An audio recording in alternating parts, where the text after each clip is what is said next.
ಸಾವಿರಾರು ವರ್ಷಗಳ ಚರಿತ್ರೆಯನ್ನು ಬಂಗಾರ ತಿರುಪತಿ ಗುಟ್ಟಳ್ಳಿ ದೇವಸ್ಥಾನ ಸಾವಿರಾರು ವರ್ಷಗಳಿಂದ ಅದರ ಚರಿತ್ರೆನ ಕಾಪಾಡ್ಕೊಂಡು ಬಂದಿದೆ.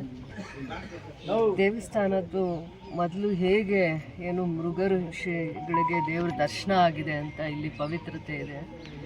ಮೃಗು ಮಹರ್ಷಿಗಳಿಗೆ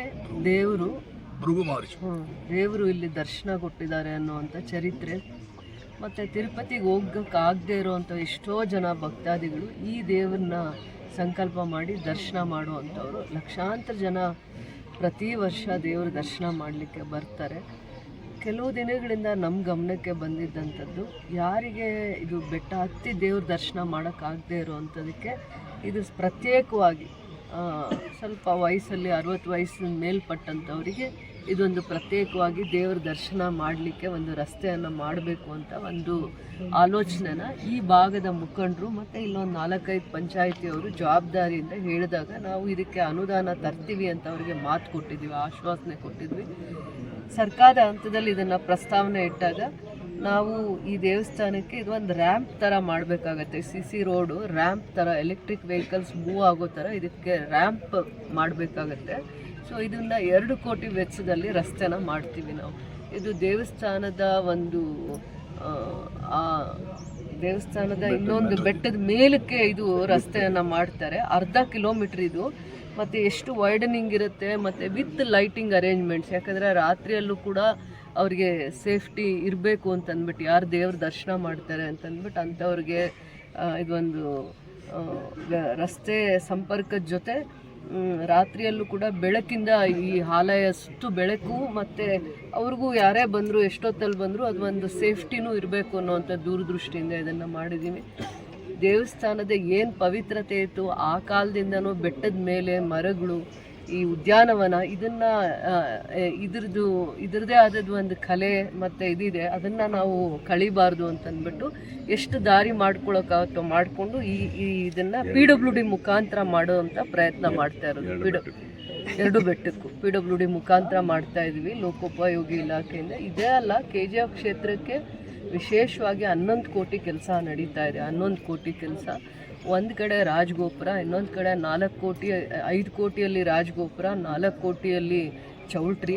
ಅದಾದಮೇಲೆ ಇಲ್ಲಿ ದೇವಸ್ಥಾನ. ಇನ್ನೂ ಹೆಚ್ಚಿನ ಕಾರ್ಯಕ್ರಮಗಳಾಗಬೇಕಾದಾಗ ನಾವು ಮಂತ್ರಿಗಳಿಗೆ ಇದೆಲ್ಲ 11 ಕೋಟಿ ಕೆಲಸ ಪ್ರಗತಿಯಲ್ಲಿ ಇರೋವಂಥದ್ದನ್ನು ನೋಡ್ಕೊಳ್ಳಿ ಅಂದಾಗ ಒಬ್ಬ ಅಧಿಕಾರಿನ ಅವರೇ ಇಲಾಖೆಯವ್ರನ್ನ ಹಾಕಬೇಕಾಗತ್ತೆ. ದೇವ್ರದ್ದು ಕೆಲಸಗಳು ಎಲ್ಲೆಲ್ಲಿ ಮುಜರಾಯಿ ಇಲಾಖೆದು ಕೆಲಸ ಆಗ್ತಾ ಇರುತ್ತೆ, ಅವ್ರ ಜವಾಬ್ದಾರಿ ಆಗಿರುತ್ತೆ.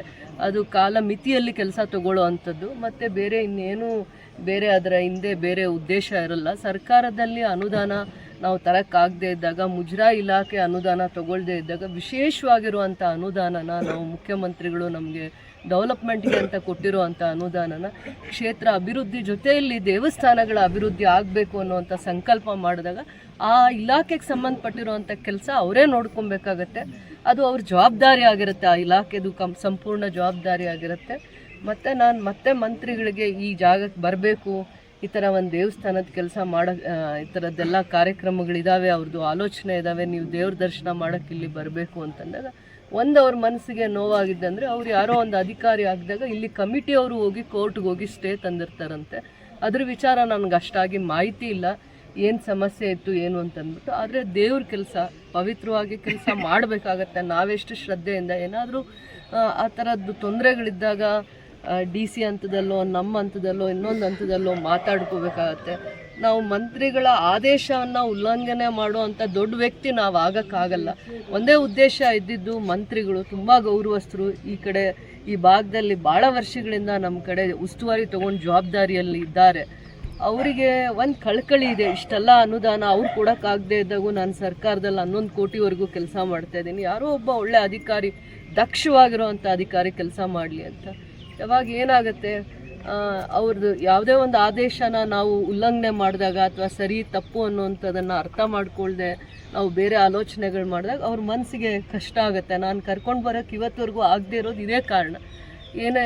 ಇಲ್ಲಿವರೆಗೂ ಕರ್ಕೊಂಬರ್ಬೇಕು, ಇಲ್ಲಿನ ಪವಿತ್ರತೆ ಬಗ್ಗೆ, ಇಲ್ಲಿ ಏನೇನು ಅಭಿವೃದ್ಧಿ ಆಗಬೇಕು, ಟೂರಿಸಮ್ ಡೆವಲಪ್ ಮಾಡಬೇಕಾ, ಇನ್ನು ಯಾತ್ರಿ ನಿವಾಸ ವ್ಯವಸ್ಥಿತವಾಗಿದೆಯಾ ಇಲ್ವಾ, ಎಷ್ಟು ಜನ ಭಕ್ತಾದಿಗಳು ಈ ಭಾಗಕ್ಕೆ ಬರ್ತಾರೆ, ಇದೆಲ್ಲ ಚರ್ಚೆ ಮಾಡಿ ಕೂಡ ಅವ್ರನ್ನ ನಾನು ಇಲ್ಲಿವರೆಗೂ ಕರ್ಕೊಂಬರೋಕ್ಕಾಗದೇ ಇರೋದು ದೇವಸ್ಥಾನದಲ್ಲಿ ನಮ್ಮ ಜವಾಬ್ದಾರಿನೂ ಆಗುತ್ತೆ. ಎಷ್ಟು ಭಕ್ತರದು, ಇಲ್ಲಿ ಸೇವಾಕರ್ತರದು, ಈ ಭಾಗದ ಮುಖಂಡರದ್ದು ಏನೇನು ಕಳಕಳಿ ಇದೆ ಅದನ್ನು ನಾನು ಅವ್ರಿಗೆ ಅರ್ಥ ಮಾಡಿಸೋದಷ್ಟೇ ನನ್ನ ಜವಾಬ್ದಾರಿ ಆಗಿರುತ್ತೆ. ದೇವ್ರದ್ದು ಈಗ 100 ವರ್ಷ ಸೇವೆ ಮಾಡ್ಕೊಂಡು ಬಂದಿದ್ದಾರೆ, ಅವ್ರ ಹೆಸರು ಉಳಿದೋಗುತ್ತೆ. ನಾವು ಅದೇ ದೃಷ್ಟಿಕೋನದಲ್ಲಿ ಕೆಲಸ ಮಾಡಬೇಕಾಗತ್ತೆ. ಬಿಟ್ಟರೆ ಯಾರೂ ದೇವ್ರ ಸೇವೆಯಲ್ಲಿ ಮೇಲೂ ಕೀಳು ಇಲ್ಲ. ನನ್ನ ಸೇವೆ ನನಗೆ ಮಾತ್ರ ಸೀಮಿತವಾಗಿರುತ್ತೆ. ಮತ್ತು ನನಗಿಂತ ಪವಿತ್ರವಾಗಿ ಅಲ್ಲಿ ಹೂವು ಕಟ್ಟೋರು, ದೇವ್ರಿಗೆ ಪ್ರತಿದಿನ ಹೂವು ಅವ್ರ ಪಾದದ ಹತ್ರ ಇಡೋವಂಥವ್ರು, ಪೂಜೆ ಮಾಡುವಂಥವ್ರು, ಅವ್ರ ಸೇವೆ ಇನ್ನೂ ಪವಿತ್ರವಾಗಿರುತ್ತೆ, ನನಗಿಂತ ಪವಿತ್ರವಾಗಿರೋ ಸೇವೆ ಆಗಿರುತ್ತೆ. ಅದರಿಂದ ನಾನು ಯಾರನ್ನೂ ಅನ್ಯತಾ ಅವ್ರ ಮನಸ್ಸನ್ನ ಕಷ್ಟ ಮಾಡಬೇಕು ಅಂದರೆ ಮಂತ್ರಿಗಳನ್ನ ಭಾಳ ಪ್ರಯತ್ನ ಮಾಡದೆ ಇಲ್ಲಿವರೆಗೂ ಕರ್ಕೊಂಬರ್ಬೇಕು ಅಂತ ಏನೇನೋ ಕಾರಣಗಳಿಂದ, ಗೊಂದಲಗಳಿಂದ ಅವರಿಗೆ ಮನಸ್ಸನ್ನ ನಾನು ಕನ್ವಿನ್ಸ್ ಮಾಡೋಕ್ಕಾಗಲಿಲ್ಲ, ಇಲ್ಲಿ ಕರ್ಕೊಂಬರೋವಂಥ ಪ್ರಯತ್ನ ಮಾಡೋಕ್ಕಾಗಲಿಲ್ಲ. ಅದರಿಂದ ನಾವು ಎಷ್ಟು ದಿನ ಇರ್ತೀವಲ್ಲೋ ಗೊತ್ತಿಲ್ಲ, ದೇವಸ್ಥಾನದಲ್ಲಿ ನಾವು ಶಾಶ್ವತವಾಗಿರುವಂಥ ಕೆಲಸ ಆ ಭಯದಿಂದನೇ ಮಾಡಬೇಕನ್ನೋವಂಥದ್ದು ಸಂಕಲ್ಪ ನಂದು. ಅದೇ ಮನಸ್ಥಿತಿಯಲ್ಲಿ ನಾನು ಮಾಡ್ತಾ ಬರ್ತಾಯಿದ್ದೀನಿ. ಏನು ನಾನು ದೊಡ್ಡವ್ರಿಗೆ ಏನಕ್ಕೆ ಅರ್ಥ ಮಾಡ್ಸೋಕ್ಕಾಗಿಲ್ಲ ಅಂದರೆ ನನಗೆ ಆಗಲಿಲ್ಲ.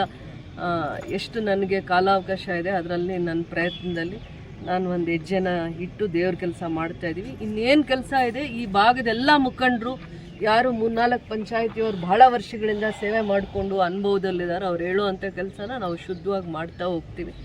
ಆಮೇಲೆ ಹೊಸ ಕಮಿಟಿ ಆಗಬೇಕು ಅಂತ ಹೇಳಿದ್ದಾರೆ. ಹೊಸ ಕಮಿಟಿದು ಕಾನೂನು ರೀತಿ ಮುಜರಾಯಿ ಇಲಾಖೆಯಲ್ಲಿ ಮೊದಲಿಂದನೂ ಒಂದು ವ್ಯವಸ್ಥೆ ಇದೆ, ಅದನ್ನು ಕಾನೂನು ರೀತಿಯೇ ಮಾಡ್ತಾರೆ. ಲೀಗಲಾಗಿ ಅದನ್ನು ನೋಟಿಫಿಕೇಷನ್ ಮಾಡಿ ಕಾಲ್ ಮಾಡ್ತಾರೆ. ಆ ನೋಟಿಫಿಕೇಷನಲ್ಲಿ ಯಾರ್ಯಾರಿಗೆ ಸೇವಾಕರ್ತರಿಗೆ ಧರ್ಮಕರ್ತರಿಗೆ ಸೇವೆ ಮಾಡಲಿಕ್ಕೆ ಅವಕಾಶ ಇದೆ. ಇದು ಮುಜರಾಯಿಗೆ ಸೇರಿರೋದ್ರಿಂದ ಅದು ಅವರ ಪದ್ಧತಿ ನಿಯಮಾನುಸಾರ ಮಾಡ್ತಾ ಬರ್ತಾರೆ. ಅದಕ್ಕೆ ನಮ್ಮದೇನೂ ಇರಲ್ಲ. ದೇವ್ರ ಕೆಲಸ ಯಾರು ಭಕ್ತಿಯಿಂದ ಶ್ರದ್ಧೆಯಿಂದ ಮಾಡ್ತಾರೆ ಅವರಿಗೆಲ್ಲ ಅವಕಾಶ ಸಿಗಲಿ ಅಂತ ನಾನು ಹೇಳ್ತೀನಿ.